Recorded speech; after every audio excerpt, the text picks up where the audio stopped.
Hello, everyone. I'm Dr. Barry Chaikin. I'm the clinical lead at Tableau Software, and I want to welcome all of you to our webinar today, Reducing Cost and Advancing Care with Data, Minimizing Unwarranted Variation in Care Delivery, One Pathway at a Time.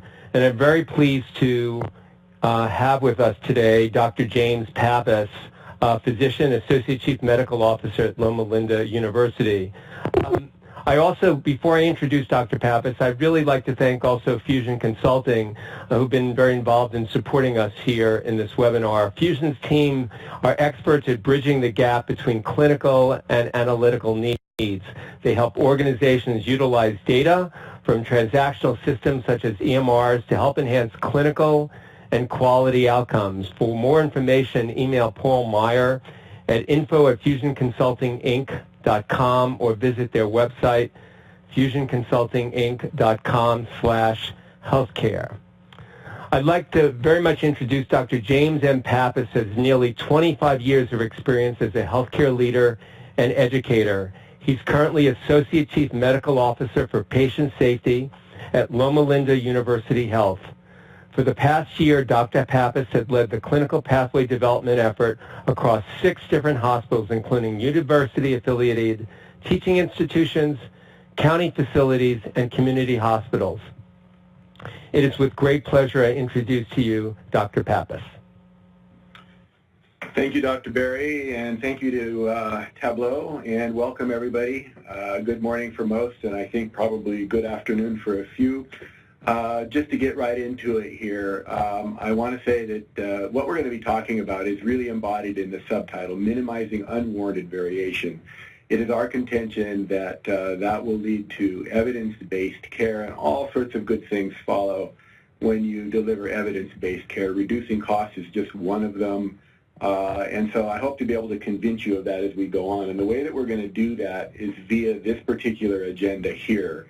Just a very brief introduction of Loma Linda, where I have worked for quite a while now. Going to talk a lot, not a lot, but some about what we mean by unwarranted variation and just some of the reasons why we would think of doing pathways. And then we're going to spend a fair amount of time on how we do pathway production. And you can see there's a 6-step process there. To give credit where credit is due, we learned that from Brent James in 2013 when he was at Intermountain Health. And then since this is a Tableau-sponsored conference, we're going to talk a lot about dashboards, and then we'll talk about some of the outcomes. This should take between 45 and 50 minutes. We should have 10 to 15 minutes for questions at the end. So without further ado, Loma Linda's been around for a little over 100 years. 16,000 employees, about 4,500 students, 785 or so residents, over 6 hospitals and 8 schools and 13 institutes, over 1,000 attending physicians, and a whole bunch of patients that we see every year. It's a very, very fine place to work, and we do like to define clinical pathways this way. Clinical pathways are nothing more than a tool, and we emphasize to our caregivers that pathways are a tool, and they are meant to deliver the latest evidence to make it readily available to providers at the point of care so that they don't have to remember it. We think this is best achieved by integrating these pathways, seamlessly integrating these pathways into information technology. In other words, take them off paper. And the bigger the organization, the more true that is. The thing that we really emphasize is these pathways are not an end. They are a means to an end. They are not meant to replace provider judgment. We simply use them to provide evidence-based clinical decision support at the point of care. What we've been able to achieve in the last year and a half or so is as follows. I'll start with adult and move to pediatrics. We do both in patient safety and reliability where I work. So in 2018, we were able to do 5 pathways. And we completed another one actually in 2019. You see that at the bottom there, sepsis. We're also working on one other adult one right now. That's ERAS. We're going to talk about ERAS at the end. This is ERAS pancreas. On the pediatric side, which we started after we did these in series, we were able to do 3 in 2018. Complete one that we started in 2018 and complete that one in 2019, and we currently have 3 in process. So by the time we've done, I think, 2 years of this, we'll have done about 14 of them. is what I'm guessing by the end of the year. And I'll give you some data on some of these more towards the end of the talk. We've had some successes. We've had some that have not been so successful, and I intend to talk about both and give you an idea of maybe why that is. So I actually teach a course on pathway production, and when I start that course, I always start it with this slide. It's sort of a point-counterpoint slide or discussion, and you can see, I took it from JAMA Internal Medicine. You see the reference at the bottom right. It's a very good read. It's a short, good read. I would suggest you pull that if you're interested in this. But one of the authors in that article makes a point, and another one makes a counterpoint. And the point is that physicians, when left to the craft of medicine, and I'll define that on the next slide, they oftentimes do not follow evidence-based best practice. That is to say, the care is highly variable, and that intelligent standardization, and I want to emphasize that, intelligent standardization can improve the care of patients and give you better clinical outcomes. Well, the counterpoint is that may be true in the short run, but in the long run, it's detrimental because it undermines individual excellence. It dampens critical thinking. It's this sort of totalitarian approach, the goal of achieving perfection and taking out any kind of individuality. And so I ask people when I teach my course which one of these is correct, and invariably they say they're both at least partially correct. They're not mutually exclusive, which leads me to the next thought. When it comes to pathways, there's two extremes that you need to avoid, and this is what we teach here. I'll start on the left-hand side of the extreme. I call this mindless adherence, usually more likely to be made by a non-clinician, and it's just follow that protocol. Don't think, just do.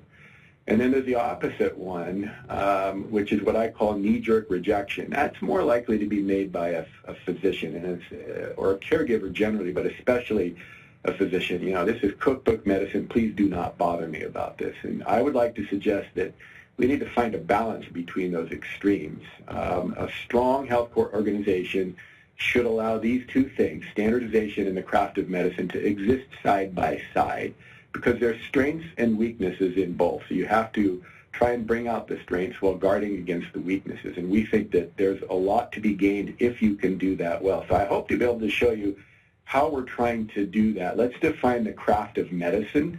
The craft of medicine suggests that an ethical physician, drawing on the knowledge that he or she gained in their education, in their subsequent experience in residency and so on, they can create a diagnostic and therapeutic regimen that meets the needs of a given patient that's sitting in front of them and will give that patient the best possible outcome. And this craft of medicine thought is implicit in medical training. It is implicit.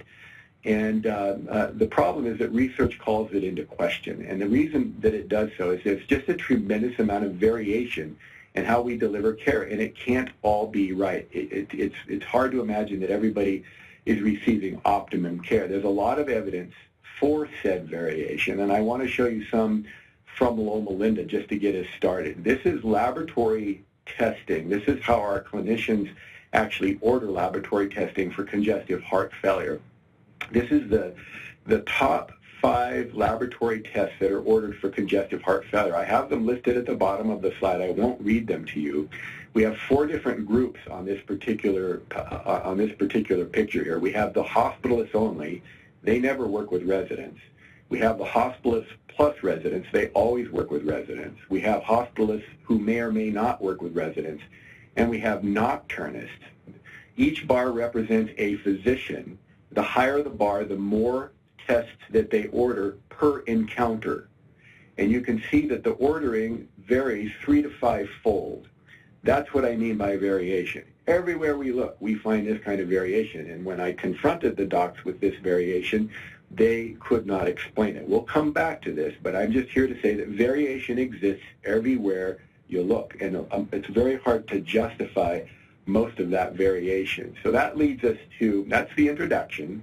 We're now going to go into pathway production, and I'm going to cover steps 2 through 6 of this 6-step process. The high priority clinical process, the identification of that, step 1. I'm going to skip that. If somebody has questions about that, we can maybe catch it in the question and answer session or via an email. With that in mind, let's move ahead, but I do want to cover one thing before I get into that. We have this 6-step process.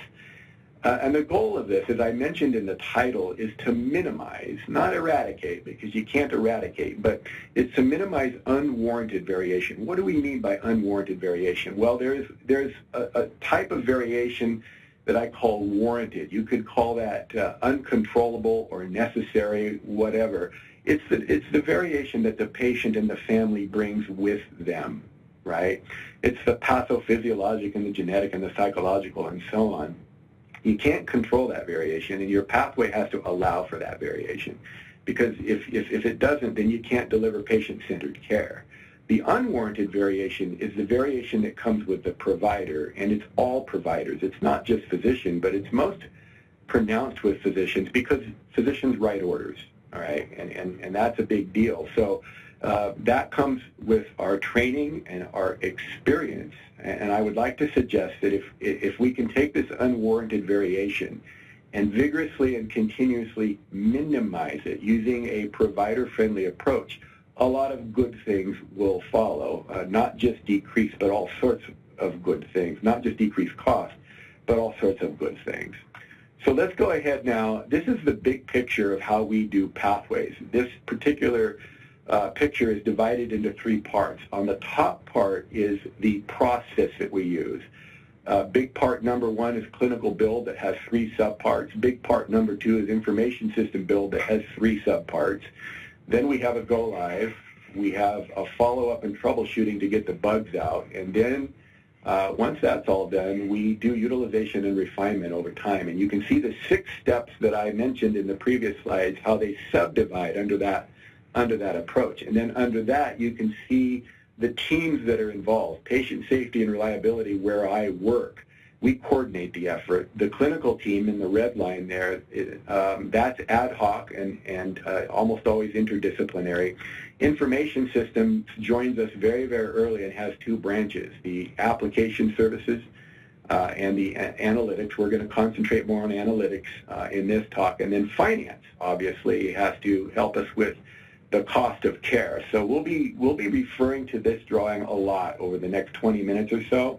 What I want to emphasize, though, before we do that is 3 things. Obviously, a major point number 1, I guess I could say, is leadership. It goes without saying. Everybody on the phone realizes that you need leadership to be bought in. I'm not even going to dive into that. It's just almost cliche now. Everybody knows it. So I want to get away from the need for executive leadership because everybody knows that.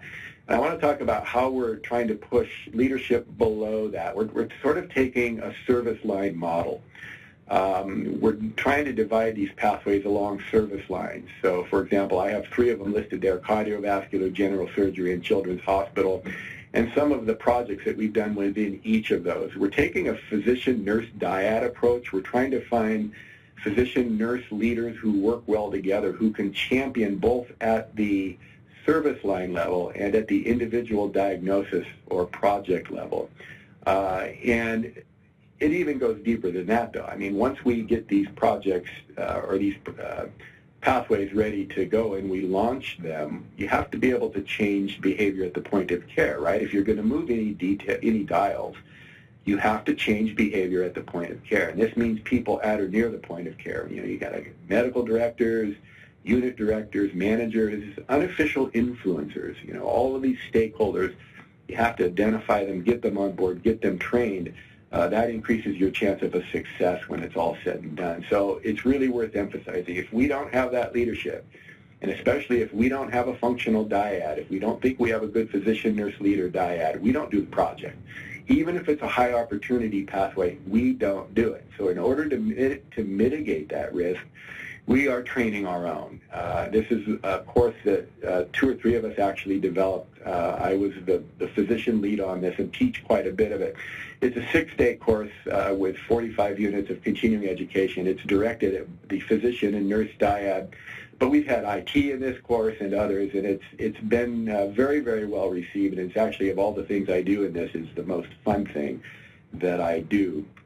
Let's talk now about project management. There's a tremendous amount of complexity in all of this because, you know, as you develop projects, obviously or pathways, there's obviously a tremendous amount of complexity in that. But once you launch them, you then have to maintain them, right? We run monthly meetings to constantly improve these processes, these pathways. And to do both of those things, it gets immensely complex after a little while. So we just recently hired a professional project manager because it overwhelmed us. It overwhelmed my ability and the people who work with me, our ability to actually project manage this. So with those points in mind, now let's get back to the big picture. Let's start with clinical build, and I'm going to skip, like I said, the high priority clinical process and go straight to building an evidence-based best practice guideline. You know, how do we do that? And just try and give you some nuggets if you're starting out on this that might help you and maybe help you avoid some of the mistakes that, frankly, I made. So the whole point of this is to actually be able to deliver what we call the package. That's all the stuff that our IT people are going to need for the build. There's a couple ways you can approach this. You could go to your clinical team and say, you know, we bought this stuff. Here's everything. Here's the pathway. Here's what we're going to need to do. We just, you know, we want you to follow it. Now, this is very top-down and prescriptive. I've seen that work. I don't think it would work here. We don't do that here. We tend to start with more of a blank slate, go out to our champions and say, help us build this pathway. And there's pros to that and there's cons to that. The pros, and I can tell you for sure, these are definitely pros, is you get provider buy-in and engagement because it's their baby. They created it. You end up having some interdisciplinary team building because you get people at the table to talk to each other that usually don't talk to each other and may not even like each other. And it also helps to make pathway development a core competency. As we do this, we just get better and better at it. We have several dozen people now, clinical, IT, others that are getting exceptionally good at this. The cons of doing it the way we do it is it's time consuming and it can be really, really messy for multiple reasons. And as such, the clinical build, this first part of our whole pathway, or our whole process for doing a pathway, is the least predictable portion. The least predictable portion of what we do. So I'd like to sort of maybe touch on four things then when it comes to clinical build. Scope and goals, which you have to define early. And then I'm going to describe a little bit more by what we mean by the package. At the end of clinical build, we have the package, which we hand to IT. And then finally, the process for getting this done as efficiently as possible.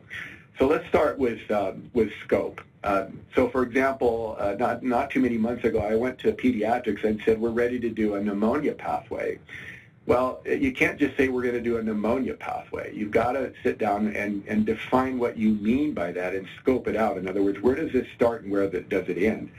There are 4 different types of pneumonia that pediatrics identified. They're there on the right. I won't read them to you, but if we had done all 4 of those, it would have been a huge project. So we said, okay, what do we really want to do? So we started, the stuff that's in scope is in green, and the blue we put out of scope. So it starts in our ED to a patient that's admitted that has an acute complicated or an acute simple pneumonia. We scoped out chronic pneumonia and aspiration pneumonia.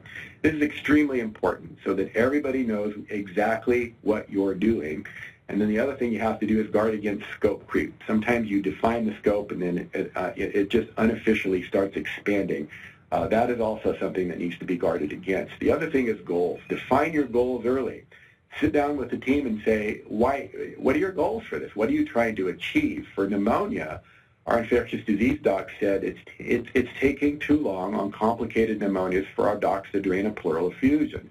And it's bad for the patients, it's long length of stay, etc. So, okay, time to drainage of a pleural effusion, length of stay became goals, as did antibiotic utilization and appropriate utilization of lab imaging. So the details there are not important. What's important is to do this early. Know towards the very beginning what it is you're trying to achieve, or else you'll end up aiming nowhere, and it will decrease the chances of a good result. So to reiterate those 2 points, either not defining scope and goals early, or allowing them to inappropriately change. They can appropriately change, but there's a way to do that, and there's a way not to do that.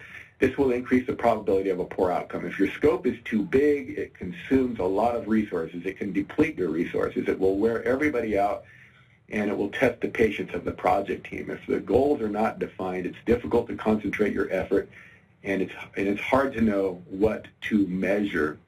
Let's talk about the package now. This is the process maps, the order sets, the milestones, the criteria, the definitions, all the stuff that we hand to information systems for build. And that's really about all I'm going to say about it because I want to move to analytics. And I want to emphasize that. The package is for the decision support. That's for application services. It's not for analytics. That's a separate process, which I'll show you in a little bit.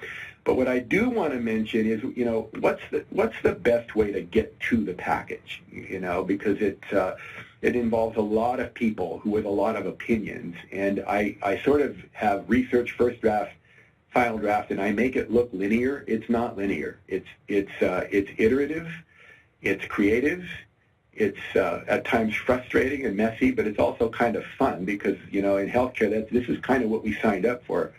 And when it's all said and done, it can be very, very satisfying. So the most efficient way forward, in my mind, is the research and first draft should be done with a small team, as small as you can make it, preferably 5 or less people.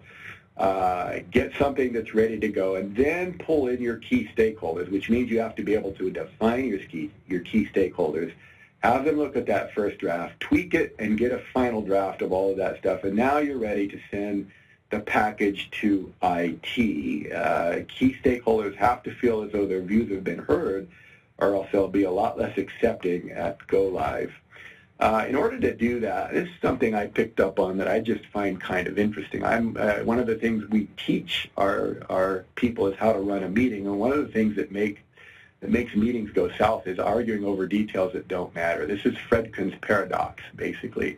To paraphrase it, you have a couple of alternatives that aren't that different, and you end up spending a lot of time arguing about things that don't matter that much. And in order to avoid this kind of clutter, again, I get back to the fact you have to have people who know how to run projects, who know something about process improvement, who know how to run a meeting, who can have crucial conversations, all of that stuff, none of which, as healthcare providers, we were trained to do. And as IT, we were not trained to do this stuff. So you can't just be thrown into this kind of work without some kind of that training. I mean, you can, but it certainly does decrease your probability of success, in my opinion. So again, we try to train our own on that. All right, so that moves us now to steps 3 and 4. We're talking now about IT stuff, where application services is going to build things into the clinical workflow, the decision support, and then we're also going to build our data systems. And that looks something like this. You can see that in our process along the top, we've moved over to the information systems build, which has 3 steps. The Epic build, testing, and education, and it encompasses 2 of the Brent James steps, what I just read from the previous slide. I'm not going to talk anymore about the package. That's what we deliver to application services so they can build the clinical decision support. Since this is a Tableau-sponsored conference, let's talk about data systems, and we'll do that for the rest of the time. So it's a 5-step process for us, and again, it starts way early. We start asking very early, what do you want to measure? That's the first step. We identify the process measures, which if you're into process improvement, you would call X measures, the outcome measures. You would call Y measures, and again, we're getting input from the clinical team on this. We then create a scope document. We define all of these things. What exactly do you mean by that? Is it discrete? Where would we get it in the transactional systems? Once we have nailed all this down, analytics provides an extract. PSR, that's my department. We validate that extract. Analytics builds the dashboard, and then ultimately we feed variation data back to the team. And it's that last step, feeding variation data back to the team, that changes behavior. And we'll get to that in just a little bit. So I think I don't know about most, but a lot of people on the call have probably seen something like this. Creating a useful dashboard is really hard to do. And when we first did it, it took us months and months and months. We've gotten a little quicker now. I mean, you have your data sources. For us, we're an Epic shop. We call it LEAP. EPSI, other systems out there. That data is going to be cleaned up in some staging area. It's going to end up in an enterprise data warehouse of some kind. Based on questions that people have, we're going to create metadata, which can be interrogated by BI tools such as Tableau, and we're hopefully going to give useful information to the clinical team, which is led by our dads on the right. So you have really two major divisions of this. You have information systems run stuff, owned stuff on the left, and then you have the clinical team on the right. And there's one main point I want to make, and that is you have to be able to bridge that gap, all right? You have to have somebody that knows enough of both languages that they can bridge the gap between those two groups that really don't talk to each other very well because they don't speak the same language. In our shop, that's a nurse who's very clinically skilled, but also has enough IT tech savvy to have very good conversations with IT. I've seen it go the other way, an IT person who can, garner enough clinical knowledge to bridge that gap. However you do it, you've got to bridge the gap, and I think that's probably the most important point from this particular PowerPoint. So let's move now to one other point. Of all the 5 steps from identifying what you're going to measure to building the dashboard, the one that has been our rate limiting step is validation of the extract. We had one full-time person to do that, not enough. That's become the block point for all of analytics production. We're actually having to hire up for that, and it's really hard to find people who can do that. All right, so that takes us through clinical build, information systems build. I'm going to skip go live and talk about follow-up and troubleshooting a little bit. Pathways almost never survive the point of care. There's almost always something to fix. It can be little or sometimes quite big. And first and foremost, you have to have a team that's ready to troubleshoot in real time, and they have to be very, very responsive for multiple reasons. First of all, if there's any safety risks, those have to be mitigated right off the bat. But prompt action is really important to keep the trust of your clinical team. If something doesn't work, the clinical team is moaning about it and nothing happens, you will lose them. The other thing, too, is if you can be good at this troubleshooting and make changes based on input, it sets the stage for what I call a culture of continuous improvement for clinical pathways, because you want to be able to improve these pathways over time so that you can make them effective, which really then takes us to our last part of this pathway development. And that is step 5, placing a thinking mind at the interface and then feeding variation data. So let's try and figure out exactly what that means. What I've talked about so far, the clinical build all the way to follow up through troubleshooting, that's what I call getting it going. You've got the pathway going, but you have probably not made it effective.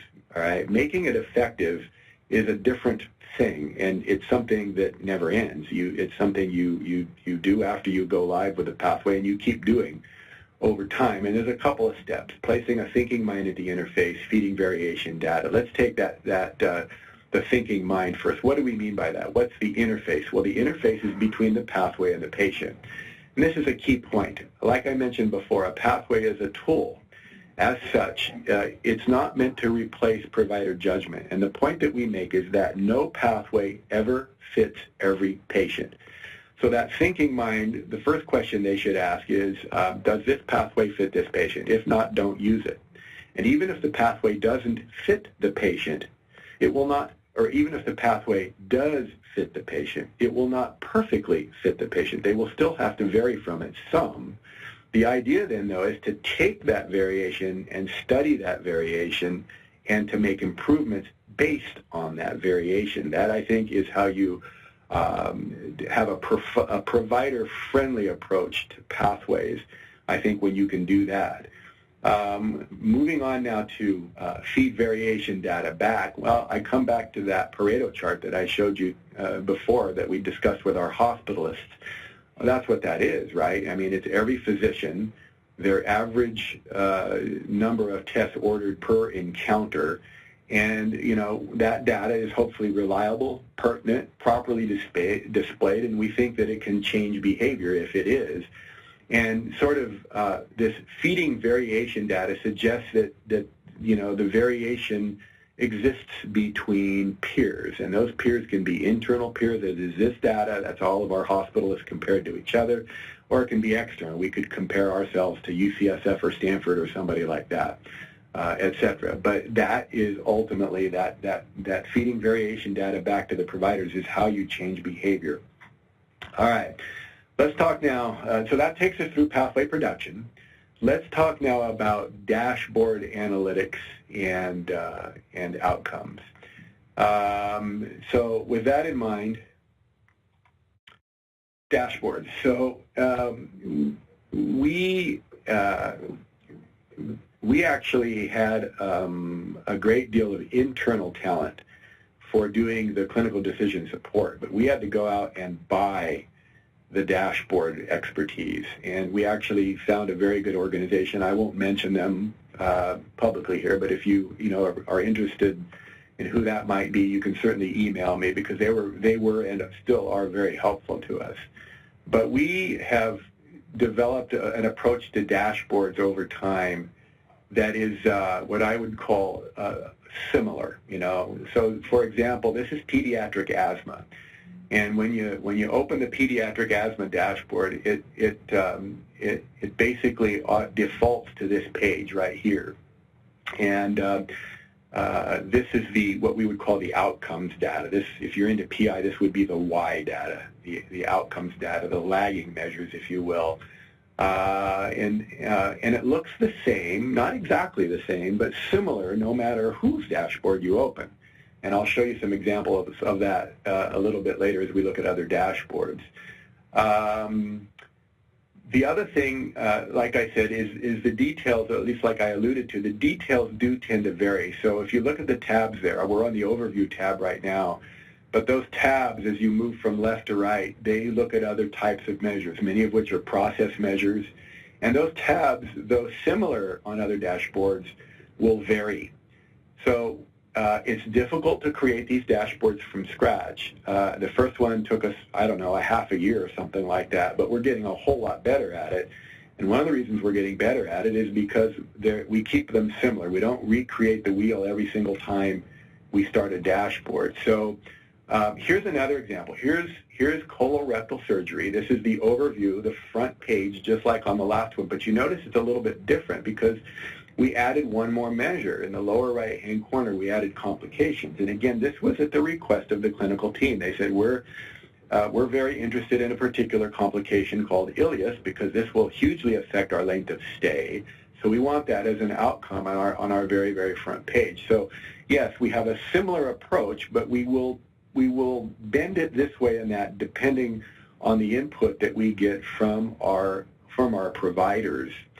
The other thing is filters, right? So you want to be able to filter for obvious reasons. It aids in rapid investigation, but I want to say it's really impressive to stakeholders and caregivers when you can do that. So we'll be in a meeting and somebody will pop up with a question. We'll do some filtering of the data, and sometimes we can answer the question practically in real time, and if we can't, we can at least get close and ask all the right questions. And so we have this particular filter tab right there. I've circled it on this particular PowerPoint, and when you press that, the whole dashboard sort of squishes to the right, and you see those drop-down boxes that open up on the left. And I'm not going to read those to you, partly because they're too small to read, but you get the idea. That we can filter, and we can filter in real time. These dashboards are updated every 24 hours in our institution, so it's very, very recent data. So let me go ahead and talk about one other thing. Let me show you an example here of a process measure. So again, going back to colorectal surgery, this is the front page. This is the overview page. But the processes that they were especially interested in was how they gave medication, because medication has a huge effect on length of stay. So if we're to click on the tab that you see there that's circled, we would actually end up on this page right here. They wanted to look at narcotic use, which they're trying to decrease, on ketorolac and Tylenol, which you see to the right and below, narcotics, which they want to increase. They also don't want to give Narcan very often, and they want to decrease the utilization of fluids. But again, this is what our clinicians told us that they wanted. They said, if we can do certain things with these processes, we'll get better outcomes. And therefore, that's why we have these things in the dashboard. All right, so that's outcomes. Let's talk a little bit about, that's analytics. Let's talk a little bit about outcomes now. So here is acute coronary syndrome. So acute coronary syndrome is basically a STEMI myocardial infarction or a non-STEMI myocardial infarction or unstable angina. This specifically is ED arrival to ED disposition for discharge. In other words, this is a patient that comes in with chest pain.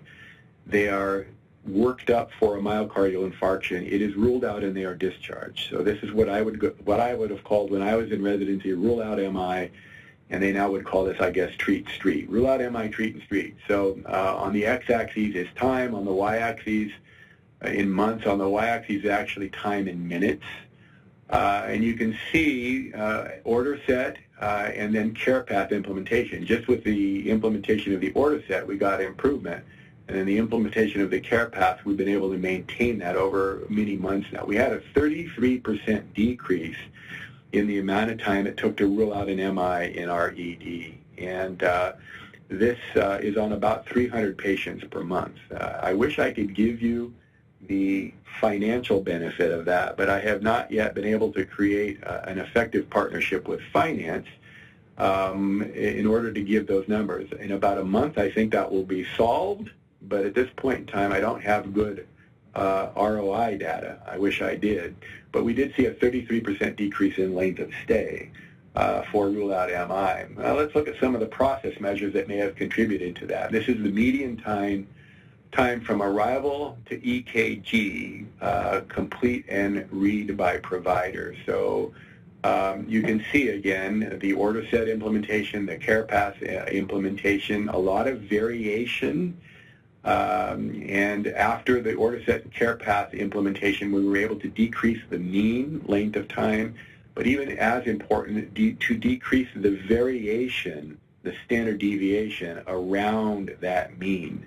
Both are important, and that variation is oftentimes, people tend to concentrate sometimes too much on the mean, and they don't look at their variation. I want to decrease both. Median length of stay for observation status.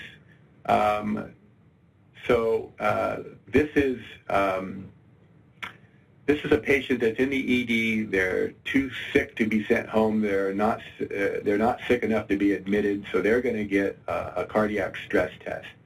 And what this means here is that it was taking us, you can see on the y-axis, anywhere from 20 to 48 hours to get a stress test done. And we did something in June to try and fix that. It didn't fix it.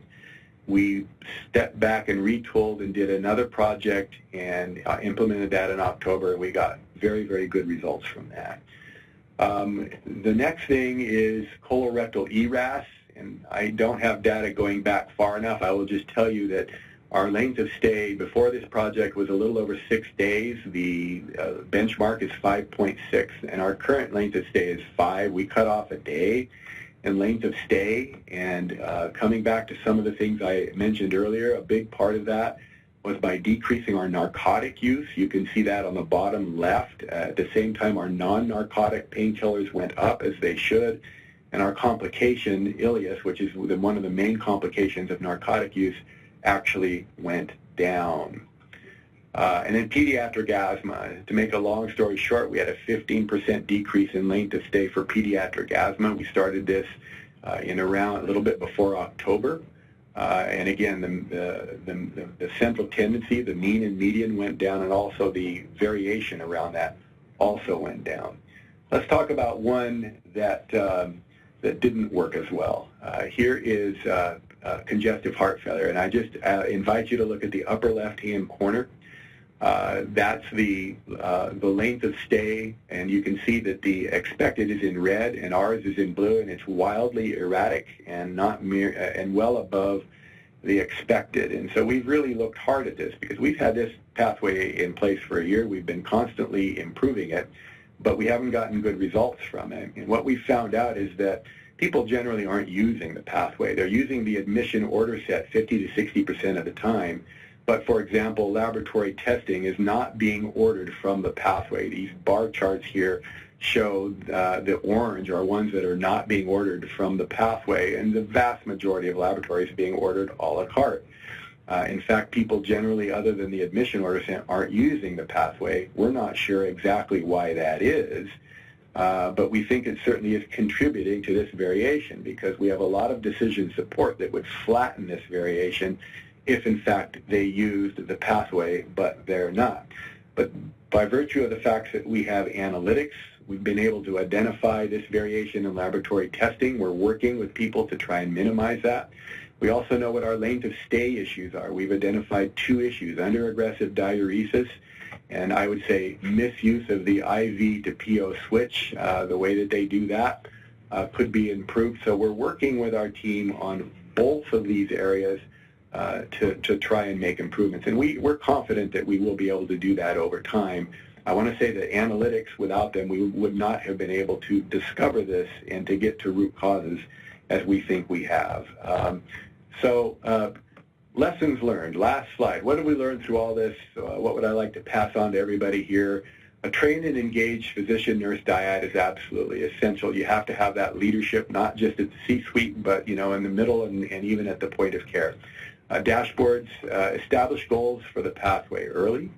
Dashboards can change clinical practice.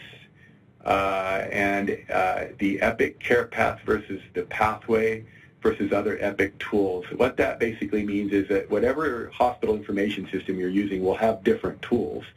And you have to make sure that you work with your application services to know which tools apply. Protocols rarely work as envisioned at go live. Make sure you have a team, a rapid response team really that can respond to that. And as pathways go into production, there's work at the back end to actually make them work in the long run.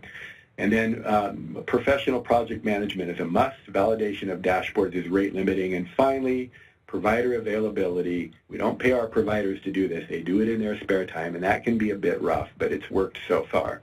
All right, that's it for me. We have a few minutes to take questions, and be glad to do that. Thank you so much, Dr. Pappas. That was an excellent presentation, and I hope our audience enjoyed it as much as I did. Everyone feel free to enter any questions you might have of Dr. Pappas, but why don't I start things off by asking a question of my own here. I wanted to ask you, Dr. Pappas, does the availability of analytics change the way pathways are developed and eventually deployed? When you say the availability of the analytics, describe that a little more. Meaning the fact that we're able to do analytics more easily now than maybe we could 10 years ago, the availability to develop dashboards and to look at data in a different way. So there's not only the development where you can understand the data more quickly, it seems, but also in terms of the change management involved when you roll out a pathway. Oh yeah, no question. No analytics, no pathway, in my mind. If I can't do a dashboard and feed data back to the clinical team, it's really not worth doing them because they're a lot of work, and that's how you change behavior, is with analytics. And the tools are immensely powerful. I mean, we tried doing this even 5-6 years ago, and it was way harder even then. Does analytics have a place in clinical workflow? You talked about it relevant to pathways. What about just clinical workflow in general? And that includes both physicians, nurses, therapists, and others who touch patients. I think it absolutely does, because analytics is not only, we usually think in terms of analytics of giving us outcomes measures, but we really concentrate a lot on process measures. And, workflow and process measures are very much intertwined with each other. So if you can feed back to people, here's, this process step that you're doing, here's how well you're doing it, and here's how it affects the outcome, it can have a huge effect on workflow. And in fact, a lot of what I showed you with ACS, A lot of the data that was effective in changing some of our metrics for acute coronary syndrome were just that, process metrics that affect workflow. For those in the audience who might not know this, could you just explain to them the difference between process measures and outcome measures, and maybe give some examples of those so they can get a good grasp of the differences?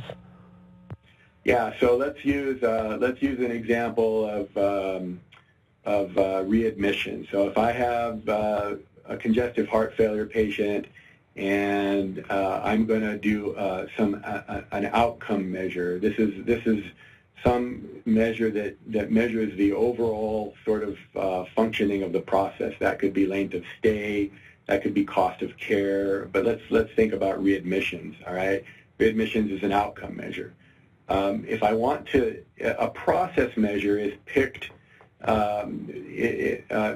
You pick a process measure because you're thinking to yourself, if I can change this particular step, I can actually change the outcome. So a good example of a process measure for readmissions would be, do they see a doctor within a week of their discharge? Okay. If they see a physician within a week of their discharge, it's a very good chance that the probability of them being readmitted goes way down. So that's how process measures relate to outcome measures. And when you build your dashboard, you have to be very careful. What outcomes do I want to measure, and what process measures will help me to predict those outcomes? That's how you build dashboards. Isn't it true that sometimes we choose process measures because they're easier to collect versus outcomes, and then we get into trouble, as you just suggested, that we choose a process and we think it's really indicative of our outcome, but we find out it's not? Yeah, that's part of it. I think a lot of people just haven't been trained. I learned that, what I just told you, in process improvement. You know, when I did all my Lean and Six Sigma training, the whole concept of Y and X measures, leading, lagging measures, process outcome measures, and the careful thinking you have to do to connect those two. I think that the main point is it's so hard to pull these things and get them into a dashboard that if you're not very deliberate about what you're measuring and why, your dashboard will not be effective at changing behavior. That's the point.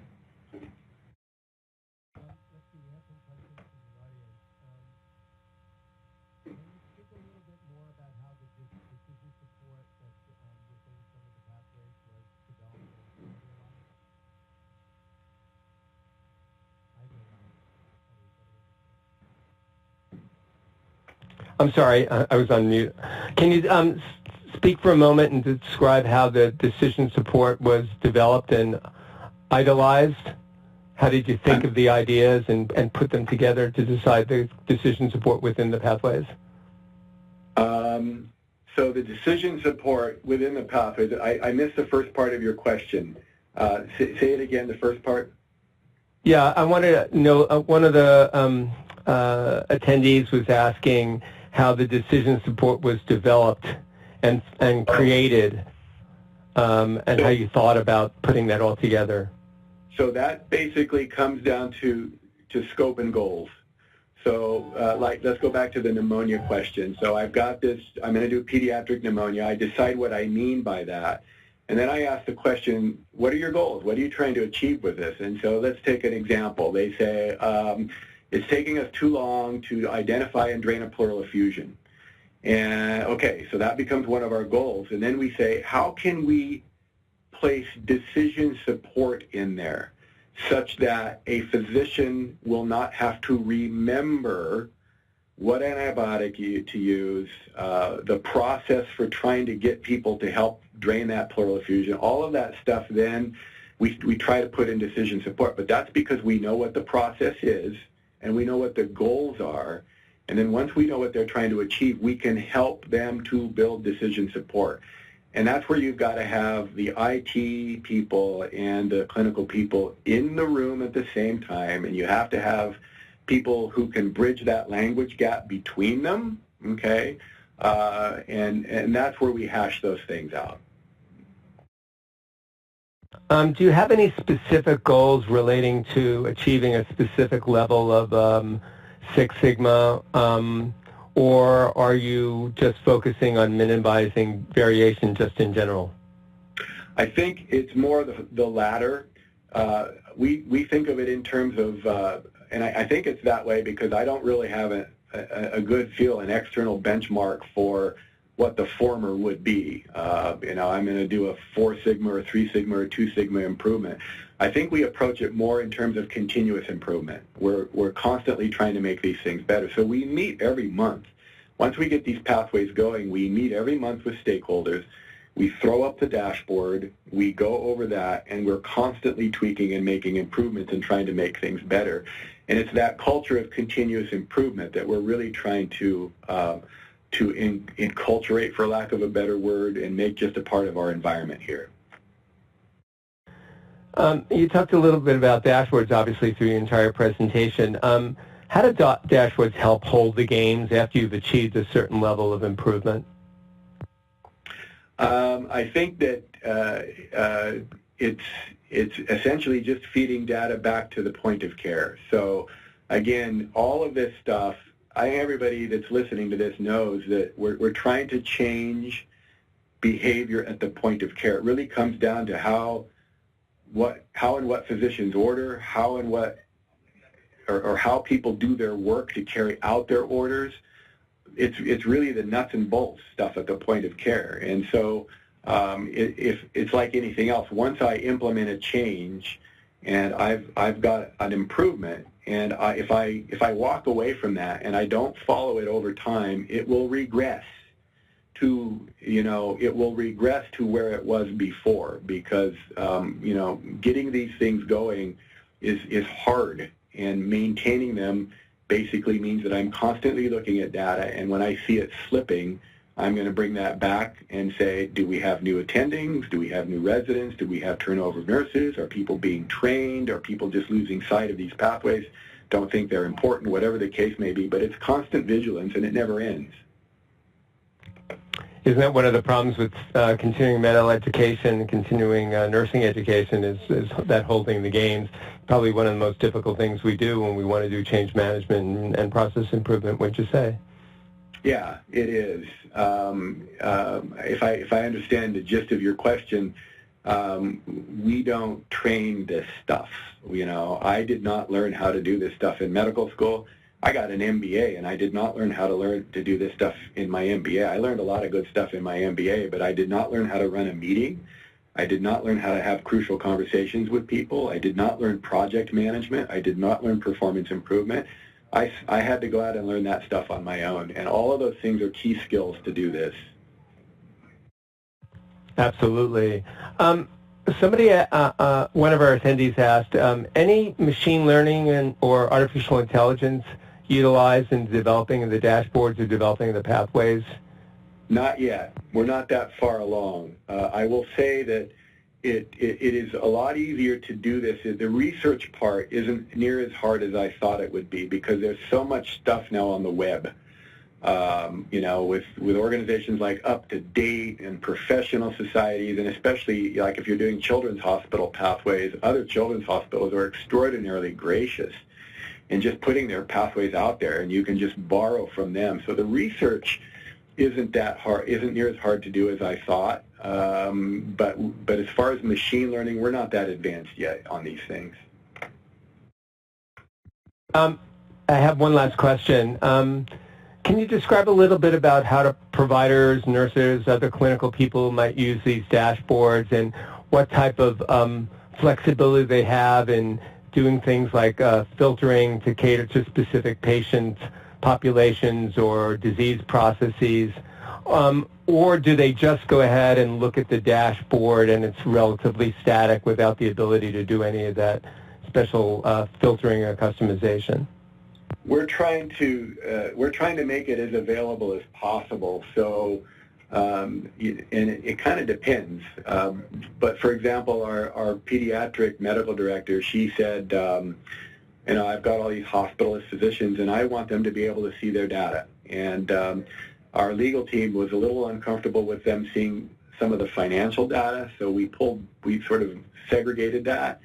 But all the other data, the clinicians at the point of care are going to have some access to, and we'll be able to, I think, there's a person on the phone here, I think, that would know this better than me, but I think they'll actually be able to do their filtering, but they won't be able to look at financial data. So we take the position that the more people know, the more exposure people have to data, the more positive change you're going to get, and every now and then it might bite you to put this data out there so openly, but for every time it bites you, 50 times it will help you. So that's the approach we're taking. That sounds great. It sounds to me that when you work in this area, it's really a journey, isn't it? And it takes steps always every day going forward to try to make things better, develop further pathways, influence patient care. It's for every organization, I suspect analytics is always going to be that journey. Yeah, it's very hard work, but it's very satisfying work.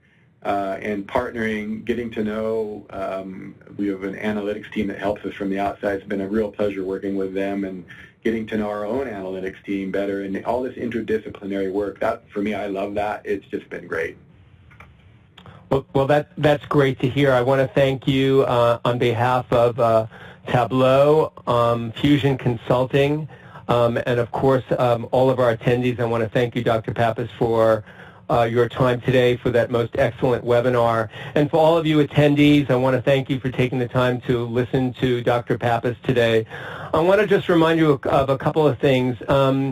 TC19, or Tableau Conference 19, is going to happen in Las Vegas in November, and you can learn about that at tc19.tableau.com. Additionally, if you go to tableau.com Solutions Healthcare Analytics, you can learn a little bit more about the work we're doing in that area. And for any of you who are interested in speaking at Tableau Conference, which I encourage you to do, it's a great experience, and we will work with you as you put together your presentation. You can apply at tc19.tableau.com/learn/apply to speak. So again, thank you everyone. Thank you, Dr. Pappas, for your time today, and for everyone, have a wonderful rest of the day and the rest of this week. Cheers.